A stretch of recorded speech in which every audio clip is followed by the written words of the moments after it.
Welcome all dear students for the Database Management System session 6 of unit number 1 of second semester Bachelor of Computer Application course of Kuvempu University. So in today's topic we are going to discuss on data models and database languages, which are very really fundamentals of any database management system. So dear students, ಇವತ್ತಿನ ಟಾಪಿಕ್ಕಿಗೆ ಹೋಗೋಕ್ಕಿಂತ ಮುಂಚೆ let us have a precap our previous session. ನಮ್ಮ ಹಳೆ session number 5ಅಲ್ಲಿ ಏನು ಕಲ್ತಿದ್ದೀವಿ ನಾವು? I think you all remember in the last session we have learned about the different views of your data. ಎರಡು ವ್ಯೂ ಇತ್ತಲ್ವಾ, high level low level, and even we have learned about the data independence. ಎರಡು level ಇತ್ತು, ಅದರಲ್ಲೂ ಕೂಡ data ಇಂಡಿಪೆಂಡೆನ್ಸಲ್ಲಿ physical ಮತ್ತು logical, those things we have ಅಂಡರ್ಸ್ಟುಂಡ್. ಈಗ ಅದರಲ್ಲಿ we have use different terms there. ಅದನ್ನು ನಾವೀಗ ಇವತ್ತಿನ ಸೆಷನಲ್ಲಿ ಕಲಿತಾ ಹೋಗೋಣ.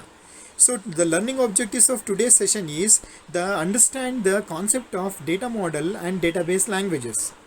So ನಮ್ಮ ಸೆಷನಿನ ಸಮರಿ ಏನಾಗುತ್ತೆ, ಔಟ್ಕಮ್ ಏನಾಗುತ್ತೆ ಅಂದರೆ, any student who is listening this particular video, he will be able to understand the concept of what do mean by data model and the different database languages we are using. So dear students, let us start about our today's session there. So ಇವತ್ತಿನ first thing ನಾವಿಲ್ಲಿ ಏನು ಕಲಿತಾ ಇದ್ದೀವಿ ಅಂದರೆ, we are learning about something called as data model.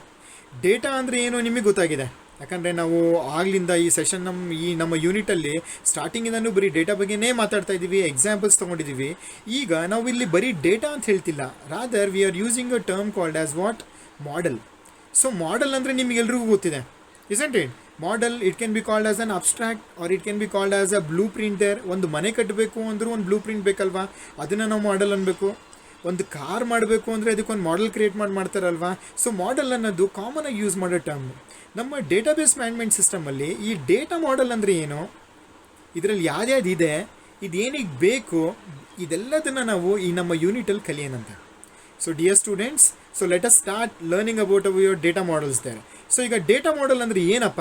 C, ಈ data model it's a collection of what concepts that can be used to describe the conceptual or logical structure of a database. So ಗೊತ್ತಾಯ್ತಲ್ವಾ? ಸಿಂಪಲಾಗಿ ಹೇಳಬೇಕು ಅಂದರೆ ಏನು, ಇದೊಂದು simple thing ಅಲ್ಲ, ಇದು ಒಂದು ಗ್ರೂಪ್ ಆಫ್ ಕಾನ್ಸೆಪ್ಟ್ಸು. ಸೊ ಇದು ಏನು ಯೂಸ್ ಮಾಡ್ತೀವಿ ಅಂದರೆ, ನಮ್ಮ ಒಂದು ಡೇಟಾಬೇಸಿನ ಕಾನ್ಸೆಪ್ಚುಯಲ್ ಮತ್ತು ಲಾಜಿಕಲ್ ಸ್ಟ್ರಕ್ಚರ್ನ ಅರ್ಥ ಮಾಡ್ಕೊಳ್ಳೋದಕ್ಕೆ ಯೂಸ್ ಮಾಡ್ತೀವಿ ಅಷ್ಟೇ. ಅಂದರೆ ಅದು ನೋಡೋದಕ್ಕೆ ಹೊರಗಡೆಯಿಂದ ಹೇಗಿರುತ್ತೆ, ನೋಡೋದಕ್ಕೆ ಒಳಗಡೆಯಿಂದ ಹೆಂಗಿರುತ್ತೆ, ಅದು ಹೆಂಗೆ ವರ್ಕ್ ಆಗುತ್ತೆ, ಎಲ್ಲದೂ ನನಗೆ ಗೊತ್ತಾಗಬೇಕಲ್ವ ಮಾಡೋಕ್ಕಿಂತ ಮುಂಚೆ. ಅದನ್ನೇ ನಾವು ಅರ್ಥ ಮಾಡ್ಕೊಳ್ಳೋದಕ್ಕೆ ನಾವು ಕ್ರಿಯೇಟ್ ಮಾಡ್ತಿರೋ ಒಂದು ಮಾಡೆಲಿಗೆ ಏನಂತ ಕರಿತೀವಿ, ಡೇಟಾ ಮಾಡೆಲ್ ಅಂತ ಕರಿತೀವಿ. ಸಿ, ಅದ್ರದ್ದು ಯೂಸ್ ಏನು ಗೊತ್ತಾ, it provides the necessary means to achieve its abstraction. Data abstraction ಅನ್ನೋದು ನೀವು ಆಲ್ರೆಡಿ ಓದಿದ್ದೀರಾ, C++ಅಲ್ಲಿ ಎಲ್ಲ ಕಡೆ ಓದಿದ್ದೀರಲ್ವಾ. ಆ ಡೇಟಾ ಅಬ್ಸ್ಟ್ರಾಕ್ಷನ್ನ ನೀವು ಅಚೀವ್ ಮಾಡಬೇಕು ಅಂದರೆ ಫಸ್ಟ್ ನೀವು ಕ್ರಿಯೇಟ್ ಮಾಡ್ತಿರೋ ಒಂದು ದೊಡ್ಡ ಡೇಟಾಬೇಸಿನ ಒಂದು ಡೇಟಾ ಮಾಡೆಲ್ನ ನೀವು ಡಿಸೈನ್ ಮಾಡ್ಕೊಬೇಕು. ಓಕೆ, ಸೊ ಈಗ ಇದರಲ್ಲಿ ಸ್ಟ್ರಕ್ಚರ್ ಅಂತ ನಾನು ಹೇಳಿದ್ನಲ್ವಾ, ಕಾನ್ಸೆಪ್ಚುಯಲ್ ಲಾಜಿಕಲ್ ಸ್ಟ್ರಕ್ಚರ್ ಅಂತ ಹೇಳಿದ್ನಲ್ವಾ. ಈ ಸ್ಟ್ರಕ್ಚರ್ ಅಂದರೆ ಏನು ಅನ್ನೋದು ಒಂದು ಪ್ರಶ್ನೆ ಬರುತ್ತಲ್ವಾ. ಹೌದಪ್ಪ, ಈ ಸ್ಟ್ರಕ್ಚರ್ ಅಂದರೆ ಏನು? C, by structure what I mean here is, it is nothing but the data types used, the relationships and the constraints that should hold for your data. ಈಗ ನೀವು ಇಲ್ಲಿ ಡೇಟಾನ ಸ್ಟೋರ್ ಮಾಡ್ತಿದ್ದೀರಾ ಅಂದರೆ ಎಂಥ ಟೈಪ್ ಆಫ್ ಡೇಟಾ ಸ್ಟೋರ್ ಮಾಡ್ತಿದ್ದೀರಾ, data type ಹೇಳುತ್ತೆ. So ನೀವು data ಅಂದರೆ ಒಂದೇ ಡೇಟಾ ಹಾಕಲ್ಲ, ಸುಮಾರು ಡೇಟಾ ಹಾಕಿರ್ತೀರಲ್ವಾ. ಒಂದು ಡೇಟಾ ಮತ್ತು ಇನ್ನೊಂದು ಡೇಟಾ ಏನಾದರೂ ರಿಲೇಷನ್ಶಿಪ್ ಇರುತ್ತಾ? ಇರಲೇಬೇಕಲ್ವಾ. ಆ ರಿಲೇಷನ್ಶಿಪ್ ಒಂದು ಸ್ಟ್ರಕ್ಚರೇ. ಮತ್ತು ಈ ಡೇಟಾನ ಯೂಸ್ ಮಾಡಬೇಕು ಅಂದರೆ ಏನಾದರೂ ಸ್ವಲ್ಪ ಕನ್ಸ್ಟ್ರೆಂಟ್ಸ್ ಇರತ್ತಾ, ರೂಲ್ಸ್ ಇರತ್ತಾ, ಪ್ರೋಟೋಕಾಲ್ಸ್ ಇರತ್ತಾ. Yeah, these all things are nothing but the structure what we mean here. ಅರ್ಥ ಆಯ್ತಲ್ವಾ? ಸಿ, ಈ ಮೋಸ್ಟ್ ಡೇಟಾ ಮಾಡೆಲ್ಸ್ ನಾವೇನು ಯೂಸ್ ಮಾಡ್ತಿರಲ್ವಾ, they have some set of operation for specifying your retrieval and update operations in your data. Data ಅಂತ ಹೇಳಿದ್ರೆ insert ಮಾಡಬೇಕು, update ಮಾಡಬೇಕು, retrieve ಮಾಡಬೇಕು ಅಂತ ಹೇಳ್ತಿರ್ತಾನೆ. ಸೊ ಅದೆಲ್ಲ ಆಪರೇಷನ್ಸ್ ಏನೇನು ಮಾಡಬೇಕು ಅನ್ನೋದು ಕೂಡ ನಮ್ಮ ಈ ಡೇಟಾ ಮಾಡೆಲ್ಸಲ್ಲಿ ಇರುತ್ತೆ. ಅಷ್ಟಲ್ಲದೆ ಈ data models they also include some dynamic aspects or behaviour of your database application. ಈಗ ನೀವೊಂದು ಡೇಟಾಬೇಸ್ ಅಪ್ಲಿಕೇಶನ್ ಕ್ರಿಯೇಟ್ ಮಾಡಿದ್ದೀರಾ, ಡೇಟಾನ ಸ್ಟೋರ್ ಮಾಡಿದ್ದೀರಾ ಅಂದರೆ ಅದರಲ್ಲಿ you may encounter some dynamic aspects or behaviour. Aspects ಏನು, ಆ ಬಿಹೇವಿಯರ್ ಏನು, ಅದು ಹೇಗಿರುತ್ತೆ, ಮುಂದೆ ಹೆಂಗೆ ಯೂಸ್ ಆಗುತ್ತೆ, ಇದೆಲ್ಲದನ್ನು ಏನು ಹೇಳತ್ತಲ್ವಾ, ಇದನ್ನೇ ನಾವು ಕರೆಯೋದು ಏನು ಅಂತ ಹೇಳ್ಬಿಟ್ಟು ಡೇಟಾ ಮಾಡೆಲ್ಸ್ ಅಂತೇಳಿ. ಸೊ ಅರ್ಥ ಆಯ್ತಲ್ವಾ? ಡೇಟಾ ಮಾಡೆಲ್ ಅಂದರೆ ಏನು, ಇದರಲ್ಲಿ ಏನೇನಿದೆ, ಇನ್ನೂ ಏನೇನಿದೆ ಅನ್ನೋದನ್ನು ನೀವು ನೋಡ್ತಾ ಹೋಗೋಣಂತೆ. ಸಿ, ಈ ಡೇಟಾ ಮಾಡೆಲ್ನ ಒಂದು ಸ್ಟ್ಯಾಂಡರ್ಡ್ ವೇಲ್ ಡಿಫೈನ್ ಮಾಡಿದ್ದಾರೆ ಒಬ್ಬರು. ಅವ್ರ ಹೆಸರೇನು ಅಂದರೆ CJ ಡೇಟ್ ಅಂತೇಳಿ. See, he is one of the leading database experts. He has work in the area of your database there. So ಅವರು ಒಂದು ಡೇಟಾಬೇಸ್ ಅಂದರೆ ಈ ಡೇಟಾ ಮಾಡೆಲ್ ಅಂದರೆ ಏನು ಅಂತ ಒಂದು ಸಿಂಪಲ್ ವೇಲ್ ಡಿಫೈನ್ ಮಾಡಿದ್ದಾರೆ. ಹೇಗಂದರೆ, see, it is a data model is an abstract. ಮೊದಲನೇದು ಹೇಳಿದೆ, ಡೇಟಾ ಅಬ್ಸ್ಟ್ರಾಕ್ಷನ್ ಅಚೀವ್ ಆಗಬೇಕಲ್ವಾ, ಹಾಗಾಗಿ ಇದೇನು, it is an abstract. Okay, Second, it is a self-contained, logically definition of the object, operator, and so forth that together constitute the abstract machine with which user will interact. See ಇಲ್ಲಿ ಸುಮಾರು concepts ಇದೆ ನಮಗೆ ಅರ್ಥ ಮಾಡ್ಕೊಳ್ಳೋದಕ್ಕೆ. ಮೊದಲನೇದೇನು ಅಂದರೆ a data model is an abstract. Okay, ಇದನ್ನು ನೋಡಿದ ತಕ್ಷಣ ಇದ್ರ ಒಳಗೆ ಏನಿರುತ್ತೆ ಅಂತ ಗೊತ್ತಾಗ್ಬಿಡುತ್ತೆ. Next, it is self contained, logical definition of your objects and operators and everything. ಅದು ಎಲ್ಲದು ಸೇರಿಸಿದ್ರೆ ಏನಾಗುತ್ತೆ ಅಂದರೆ you will identify an abstract machine which is going to be used by your user. So user use ಮಾಡ್ತಿರೋ ಒಂದು abstract machine ಒಳಗೆ ಹೇಗೆ ಇರುತ್ತೆ ಅನ್ನೋದನ್ನು ಡಿಫೈನ್ ಮಾಡ್ತಿರೋ ಒಂದು ಎಂಟಿಟಿಯನ್ನು ಈ CJ ಡೇಟ್ ಏನಂತ ಕರೆದಿದ್ದಾರೆ, ಡೇಟಾ ಮಾಡೆಲ್ ಅಂತ ಕರೆದಿದ್ದಾರೆ. ಅರ್ಥ ಆಯ್ತಲ್ವಾ? ಸೊ ಇದರಲ್ಲಿ ಆಬ್ಜೆಕ್ಟ್ ಮತ್ತು ಆಪರೇಟರ್ ಅಂತ ಹೇಳಿದ್ರಲ್ವಾ. ಸಿ ಆಬ್ಜೆಕ್ಟ್ ಅಂದರೆ ಏನು ಅಂತ ಹೇಳ್ತೀನಿ ನೋಡಿ. The object allows us to model the structure of your data. ನಿಮ್ಮ ಡೇಟಾ ಸ್ಟ್ರಕ್ಚರ್ ಹೇಗಿರಬೇಕು ಅನ್ನೋದನ್ನು ಹೇಳ್ಕೊಡೋದು ಯಾವುದು, ನಿಮ್ಮ object. And the operator will allow us to ಮಾಡೆಲಿನ ಬಿಹೇವಿಯರ್ ಹೇಳುತ್ತೆ, ಅದು ಹೇಗೆ ರನ್ ಆಗುತ್ತೆ, ಏನು ಕೆಲಸ ಮಾಡುತ್ತೆ, ಅದನ್ನೆಲ್ಲ ನಾವೇನು ಮಾಡ್ತೀವಿ, ಆಪರೇಟರ್ಸ್ ಯೂಸ್ ಮಾಡ್ತೀವಿ. ಸಿ ಈ ಡೇಟಾ ಮಾಡೆಲ್ಸಲ್ಲಿ ತುಂಬ ವೆರೈಟಿ ಇದೆ. ಒಂದೊಂದೇ ನಾನು ನಿಮಗೆ ಹೇಳ್ತಾ ಹೋಗ್ತೀನಿ ನೋಡಿ. ಮೊದಲನೇದು ಎಕ್ಸಾಂಪಲ್ ತೊಗೊಂಡ್ರೆ ಯಾವುದು ಅಂದರೆ OO ಮಾಡೆಲ್ ಅಂತೇಳಿ. O ಅಂದರೆ ಆಬ್ಜೆಕ್ಟ್ ಓರಿಯೆಂಟೆಡ್ ಡೇಟಾ ಮಾಡೆಲ್ ಅಂತೇಳಿ. So it includes the idea of what objects having behaviour. ಇಲ್ಲೇನಿರುತ್ತೆ ಅಂದರೆ ಇದೇನು ಹೇಳುತ್ತೆ, ಒಂದು ಡೇಟಾ ಮಾಡೆಲಲ್ಲಿ ಡೇಟಾ ಬೇಸಲ್ಲಿ ಸುಮಾರು ಆಬ್ಜೆಕ್ಟ್ ಇರುತ್ತಂತೆ, ಮತ್ತು ಆ ಎಲ್ಲ ಆಬ್ಜೆಕ್ಟಿಗೂ ಅದರದ್ದೇ ಆದ ಬಿಹೇವಿಯರ್ ಇರುತ್ತಂತೆ. ಬಿಹೇವಿಯರ್ ಅಂದರೆ nothing but your applicable methods, okay, being stored in your database. ಮತ್ತು ನಾರ್ಮಲಿ ಇವೆಲ್ಲ ಏನು ಅಂದರೆ ಪ್ಯಾಸಿವ್ ಡೇಟಾ. ಓಕೆ, ಸೊ ಈ ಆಬ್ಜೆಕ್ಟ್ ಓರಿಯೆಂಟೆಡ್ ಡೇಟಾ ಮಾಡೆಲ್ ಅಂದರೆ for example you are creating a database for a college there. ಕಾಲೇಜಲ್ಲಿ student ಅನ್ನೋದು object, student ಅನ್ನೋದು exam ಬರೀತಾನೆ ಅಂದರೆ ಏನಾಗುತ್ತೆ, ಅದೊಂದು ಬಿಹೇವಿಯರ್. ಅರ್ಥ ಆಯ್ತಲ್ವಾ? ಇನ್ನೂ ಬ್ರೀಫಾಗಿ ಇದೇನು ಅಂತ ನೆಕ್ಸ್ಟ್ ಯೂನಿಟ್ಸಲ್ಲಿ ನಾವು ಕಲಿಯೋಣಂತೆ. ಸೊ ನೆಕ್ಸ್ಟು ಇದೇ ರೀತಿ ಇನ್ನೊಂದು ಡೇಟಾ ಮಾಡೆಲ್ ಇದೆ, ಅದರ ಹೆಸರೇನು ಅಂದರೆ ರಿಲೇಷನಲ್ ಡೇಟಾ ಮಾಡೆಲ್ ಅಂತೇಳಿ. ಸೊ ಇಲ್ಲಿ ನಾವು ಹೇಗೆ ವಿಜುವಲೈಸ್ ಮಾಡ್ತೀವಿ ಅಂದರೆ the data is been viewed as been organised into 2-dimensional table which is comprising of what tuples and attribute values. ನಾನು ನಮ್ಮ ಸೆಷನ್ ನಂಬರ್ 3 ಹೇಳಿದ್ದೆ, ಯೂನಿವರ್ಸಿಟಿ ಡೇಟಾಬೇಸ್ ತೊಗೊಂಡಾಗ ಅದರಲ್ಲಿ ರೋಸ್ ಇರುತ್ತೆ, ಕಾಲಮ್ಸ್ ಇರುತ್ತೆ ಅಂತೇಳಿ. ರೋಸನ್ನ ಟ್ಯೂಪಲ್ಸ್ ಅಂತ ಹೇಳ್ತೀವಿ, ಕಾಲಮ್ಸ್ನ ಆಟ್ರಿಬ್ಯೂಟ್ಸ್ ಅಂತ ಕರಿತೀವಿ ಅಂತ ಹೇಳಿದ್ನಲ್ವಾ. ಆ ಥರ ಯೂಸ್ ಮಾಡ್ತಿರೋ ಮಾಡೆಲ್ ಯಾವುದು ಗೊತ್ತಾ, ರಿಲೇಷನಲ್ ಡೇಟಾ ಮಾಡೆಲ್ಸ್. ಸೊ ಈ ಮಾಡೆಲಲ್ಲಿ ನಾವು ಬೇರೆ ಬೇರೆ ಆಪ್ರೇಷನ್ಸ್ ಮಾಡ್ತೀವಿ. ಎಂಥ ಆಪ್ರೇಷನ್ನು, ರಿಲೇಷನಲ್ ಆಪ್ರೇಷನ್ಸ್. ಯಾವ್ದು ಅಂದರೆ ಪ್ರೊಜೆಕ್ಟು, ಸೆಲೆಕ್ಟು, ಜಾಯ್ನ್. ಈ ಪ್ರೊಜೆಕ್ಟ್ ಅಂದರೆ ಏನು, ಸೆಲೆಕ್ಟ್ ಅಂದರೆ ಏನು, ಜಾಯ್ನ್ ಅಂದರೆ ಏನು ಅಂತ ನಮ್ಮ ಯೂನಿಟ್ ನಂಬರ್ 3 ನಾವು ಕಲಿಯೋಣಂತೆ. ಓಕೆ, ಅದ್ರ ಜೊತೆಗೆ there are other well known data models that have been use for your database systems and these models are the relational models only. ಅದರಲ್ಲಿ ಇನ್ನೂ 2 ವೆರೈಟಿ ಯಾವುದು ಅಂದರೆ ಹೈರಾರ್ಕಿಕಲ್ ಮಾಡೆಲ್ ಅಂತೇಳಿ, ಒಂದು ನೆಟ್ವರ್ಕ್ ಮಾಡೆಲ್ ಅಂತೇಳಿ. ಸಿ ಇಲ್ಲೂ ಏನು ಮಾಡ್ತೀವಿ ಅಂದರೆ ಎಲ್ಲದನ್ನು ನಾನು ಎಂಟಿಟಿ ಟೈಪ್ ಅಂತ ಹೇಳ್ತೀನಿ. ಮತ್ತು ಈ ಎಂಟಿಟಿ ಟೈಪು ಯಾವ ಥರ ಆಗುತ್ತೆ ಅಂದರೆ ಇದನ್ನು ವಿಜುವಲೈಸ್ ಮಾಡಿದ್ರೆ hierarchical model will be in the form of a tree. Tree ಅಂದರೆ ಗೊತ್ತಲ್ಲ, ಅದರಲ್ಲೊಂದು ರೂಟ್ ಇರುತ್ತೆ, ಲೀವ್ಸ್ ಇರುತ್ತೆ, ಸಬ್ ಲೀವ್ಸ್ ಇರುತ್ತೆ, ಚೈಲ್ಡ್ಸ್ ಇರುತ್ತೆ, ಪೇರೆಂಟ್ ಇರುತ್ತೆ. ಈ ಒಂದು ರಿಲೇಷನ್ಶಿಪ್ನ ನಾವು ಏನಂತ ಕರಿತೀವಿ, ಹೈರಾರ್ಕಿಕಲ್ ಮಾಡೆಲಲ್ಲಿ ಕಲಿಯೋಣಂತೆ. ಅದೇ ರೀತಿ ಇನ್ನೊಂದು ಡೇಟಾ ಮಾಡೆಲ್ ಯಾವುದು ಅಂದರೆ network. See in which the entity types and relationships between them form a graph. ಒಂದು ಗ್ರಾಫ್ ವೇಯಲ್ಲಿ ಒಂದು ನೋಟ್ಸ್ ಇರುತ್ತೆ, ಡೈರೆಕ್ಟೆಡ್ ಗ್ರಾಫ್ ಇರುತ್ತೆ, ಅದಕ್ಕಿಂತ ಒಂದು ಪಾತ್ ಇರುತ್ತೆ. ಈ ರೀತಿಯಲ್ಲಿ ನಿಮ್ಮ ಮಾಡೆಲ್ನ ಡಿಸೈನ್ ಮಾಡಿದ್ರೆ ಅದಕ್ಕೆ ಏನಂತ ಹೇಳ್ತೀವಿ ನಾವು, ನೆಟ್ವರ್ಕ್ ಡೇಟಾ ಮಾಡೆಲ್ ಅಂತ ಕಲಿತೀವಿ. ಸೊ ಓವರಾಲ್ ನಮಗೆ ಡೇಟಾ ಮಾಡೆಲ್ ಅಂದರೆ ಗೊತ್ತಾಯಿತು, ಅದರ ಸ್ಟ್ರಕ್ಚರ್ ಅಂದರೆ ಏನು ಅಂತ ತಿಳ್ಕೊಂಡ್ವಿ. ಸೊ ಆಪ್ರೇಷನ್ಸ್ ಇರುತ್ತೆ ಅಂತ ಗೊತ್ತಾಯಿತು. ಸೊ ಸ್ಟ್ಯಾಂಡರ್ಡ್ ಡೆಫಿನೇಷನ್ ನಮಗೆ ಗೊತ್ತಾಯಿತು. ಆಬ್ಜೆಕ್ಟ್ ಬಿಹೇವಿಯರ್ ಅಂದರೆ ಗೊತ್ತಾಯಿತು. ಆಬ್ಜೆಕ್ಟ್ ಓರಿಯೆಂಟೆಡ್ ಡೇಟಾ ಮಾಡೆಲ್ ಅನ್ನೋದು ಇರುತ್ತೆ ಅನ್ನೋದು ಗೊತ್ತಾಯಿತು. ನೆಕ್ಸ್ಟು ರಿಲೇಷನಲ್ ಡೇಟಾ ಮಾಡೆಲ್ಸ್ ಇರುತ್ತೆ, ಮತ್ತು ಅದರಲ್ಲಿ ಹೈರಾರ್ಕಿಕಲ್ ಮತ್ತು ನೆಟ್ವರ್ಕ್ ಇರುತ್ತೆ ಅಂತ ಗೊತ್ತಾಯ್ತಲ್ವಾ. Is it fine? ಸೊ ನಾವು will continue. Next will go for the categories of your data model. See ಇಲ್ಲಿ ನಾವು 3 ಕ್ಯಾಟಗರಿಯಾಗಿ ಇದನ್ನು ಡೇಟಾ ಮಾಡೆಲ್ಸ್ನ ಡಿವೈಡ್ ಮಾಡಿದ್ದೀವಿ. ಯಾವ ಬೇಸಿಸ್ ಮೇಲೆ ಅಂದರೆ ದ ಡಿಗ್ರಿ ಆಫ್ ಅಬ್ಸ್ಟ್ರಾಕ್ಷನ್ ಮೇಲೆ. ಮೊದಲನೇದು ಯಾವುದು ಅಂದರೆ high level or a conceptual data model.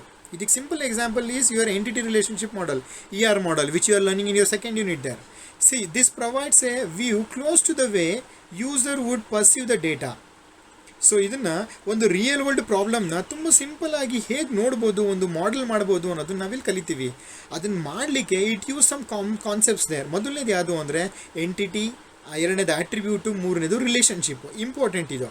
Entity ಅಂದರೆ ಏನು ಅಂದರೆ it's nothing but a real world object or a concept. For example, ಈಗ ನೀವು ಸ್ಟೂಡೆಂಟ್, ನಾನು ಟೀಚರ್, ನಾವಿಬ್ಬರು ಕೂಡ ಒಂದು ರಿಯಲ್ ವರ್ಲ್ಡ್ ಆಬ್ಜೆಕ್ಟ್ ಆಗಿ ತೊಗೊಬೋದಲ್ವಾ. ಈ ಥರ ರಿಯಲ್ ವರ್ಲ್ಡ್ ಆಬ್ಜೆಕ್ಟ್ ನೀವು ಸ್ಟೂಡೆಂಟ್ ಅಥವಾ ನಾನು ಟೀಚರ್ನ ತೊಗೊಂಡ್ರೆ ಇದು ಒಂದು ಎಕ್ಸಾಂಪಲ್ ಫಾರ್ ಆನ್ ಎಂಟಿಟಿ. ಈಗ ನೀವು ಓದ್ತಿರೋ ಕೋರ್ಸೇ ಅದು BCA, ನಾನು ಪಾಠ ಮಾಡ್ತಿರೋ ಕೋರ್ಸೇ ಅದು BCA. ಇದು ಕೂಡ BCA ಅನ್ನೋದು ಕೂಡ ಒಂದು entity, isn't it? So employee name ಇರ್ಬೋದು. ಈಗ ನೀವು ಸ್ವಲ್ಪ ಜನ ಮೊಬೈಲಲ್ಲಿ ಈ ವಿಡಿಯೋನ ನೋಡ್ತಾ ಇದ್ದೀರಾ, ಸ್ವಲ್ಪ ಜನ ಲ್ಯಾಪ್ಟಾಪಲ್ಲಿ ನೋಡ್ತಿದ್ದೀರಾ, ಸ್ವಲ್ಪ ಜನ ಗೌರ್ಮೆಂಟ್ ಕೊಟ್ಟರೆ ಟ್ಯಾಬಲ್ಲಿ ನೋಡ್ತಿದ್ದೀರಾ, ಇಸಂಟ್ ಇಟ್? ಸೊ ನಿಮ್ಮ ಮೊಬೈಲು, ನಿಮ್ಮ ಲ್ಯಾಪ್ಟಾಪು, ನಿಮ್ಮ ಟ್ಯಾಬು ಕೂಡ ಒಂದು ರಿಯಲ್ ವರ್ಲ್ಡ್ ಆಬ್ಜೆಕ್ಟ್ ಅಲ್ವಾ? ನಾನು ಅದನ್ನು ಕೂಡ ಒಂದು ಎಂಟಿಟಿ ಅಂತ ಕರಿಬೋದು. ಈಗ ನೀವು ಇದನ್ನು ಕೇಳೋದಕ್ಕೆ ಒಂದು ಚೇರ್ ಮೇಲೋ ಟೇಬಲ್ ಮೇಲೋ ಕೂತಿದ್ದೀರಲ್ವಾ, ಆ ಟೇಬಲ್ ಮತ್ತು ಚೇರ್ನು ಕೂಡ ನಾವೇನಂತ ಕರಿಬೋದು? ಎಂಟಿಟಿ ಅಂತ ಕರಿಬೋದು. So any real world object or a concept can be called as what? Entity. So ನೋಡಿ, ನೀವೊಂದು ಡೇಟಾ ಮಾಡಲಿಂಗ್ ಮಾಡಬೇಕು ಅಂದರೆ you can visualise everything in the form of a real object which is called as what? Entity. ಎರಡನೇದೇನು ಅಂದರೆ, ಈ ಪ್ರತಿಯೊಂದು ಎಂಟಿಟಿಗೂ ಅದರದ್ದೇ ಆದ ಒಂದು ಪ್ರಾಪರ್ಟೀಸ್ ಇರುತ್ತೆ. ಪ್ರಾಪರ್ಟಿ ಆಫ್ ಇಂಟ್ರೆಸ್ಟ್ ಅಂತ ಕರಿತೀವಿ ನಾವು. ಅದು ಈ ಎಂಟಿಟಿನ ಡಿಸ್ಕ್ರೈಬ್ ಮಾಡುತ್ತೆ. ಅದನ್ನು ನಾವು ಆಟ್ರಿಬ್ಯೂಟ್ಸ್ ಅಂತ ಕರಿತೀವಿ. ಫಾರ್ ಎಕ್ಸಾಂಪಲ್, ಈಗ ಸ್ಟೂಡೆಂಟ್ ಅಂತ ತೊಗೊಳಪ್ಪ.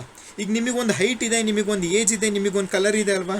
ಈಗ ನನಗೆ ತೊಗೊಳ್ಳಿ, ಈಗ ನಾನು ಸ್ಟಾಫ್ ಅಂತ ತೊಗೊಂಡ್ರೆ, ಟೀಚರ್ ಅಂತ ತೊಗೊಂಡ್ರೆ, ನನಗೊಂದು ಹೈಟ್ ಇದೆ, ನಾನೊಂದು 6 ಫೀಟ್ ಇದ್ದೀನಿ, ನನಗೊಂದು ಏಜ್ ಇದೆ, ನನಗೊಂದು ಹೆಸರಿದೆ, ಈಗ ಡಾಕ್ಟರ್ ಶೋಯಬ್ ಅಹಮದ್ ಅಂತ ಹೇಳ್ಬಿಟ್ಟು. So these are all what the attributes of your entity ಇದೆ.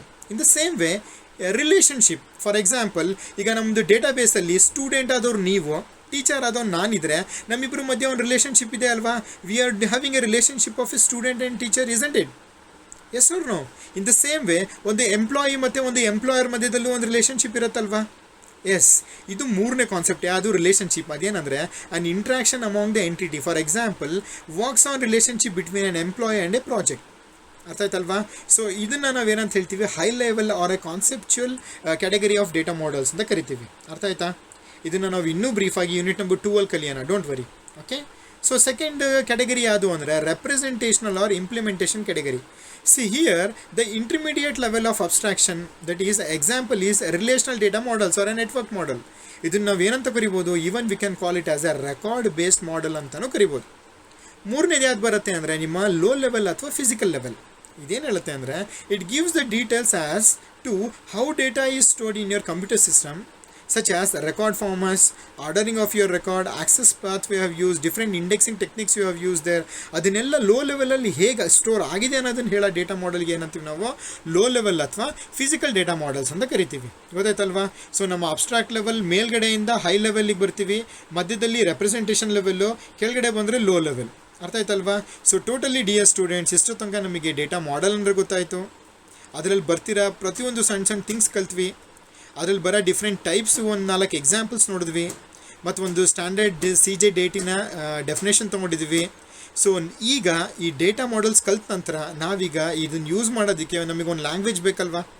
ಈಗ ಸಿ ಕಲ್ತಿದ್ದೀರಾ, ಪ್ರೋಗ್ರಾಮಿಂಗ್ ಬರೀಬೇಕು ಅಂದರೆ ಪ್ರೋಗ್ರಾಮಿಂಗ್ ಲ್ಯಾಂಗ್ವೇಜ್ ಕಲ್ತಿದ್ದೀರಾ ಸಿ. ಅದೇ ರೀತಿ ಡೇಟಾಬೇಸ್ ಜೊತೆ ಮಾಡೋದಕ್ಕೆ ಈ ನಮ್ಮ ಇದನ್ನೆಲ್ಲ ಮಾಡಿದ್ದನ್ನು ಅರ್ಥ ಮಾಡ್ಕೊಳ್ಳೋದಕ್ಕೆ ನಮಗೆ ಏನೇನು ಲ್ಯಾಂಗ್ವೇಜಸ್ ಇದೆ ಅನ್ನೋದನ್ನು ನೋಡೋಣ. ಸೊ ಅದರಲ್ಲಿ ಬರ್ತೀರಾ ಫಸ್ಟ್ ಲ್ಯಾಂಗ್ವೇಜ್ ಯಾವ್ದು ಅನ್ನೋದನ್ನು ನೋಡ್ತಾ ಹೋಗೋಣ. C, a DBMS supports a wide variety of users and must provide appropriate language and interfaces for each category of users. ಯಾವ ಯೂಸರಿಗೆ ಏನೇನು ಕ್ಯಾಟಗರಿ ಆಫ್ ಲ್ಯಾಂಗ್ವೇಜಸ್ ಕೊಡ್ಬೋದು ಅನ್ನೋದನ್ನು ನಲಿಯೋಣ. ಸೊ ಸ್ಟ್ಯಾಂಡರ್ಡ್ ಆಗಿ we have 4 different types of languages. One is DDL, SDL, VDL and DML. ಈ DDL ಇನ್ full form ಏನು ಗೊತ್ತಾ? Data definition language. SDL ಅಂದರೆ storage definition language. VDL ಅಂದರೆ ವ್ಯೂ ಡೆಫಿನೇಷನ್ ಲ್ಯಾಂಗ್ವೇಜ್. DML ಅಂದರೆ data manipulation language. ಈ DML ಒಳಗೆ ನಮಗೆ ಇನ್ನೂ 2 ಸಬ್ ಟೈಪ್ಸ್ ಇದೆ. ಒಂದು high level or non procedural DML, ಇನ್ನೊಂದು low level or procedural DML.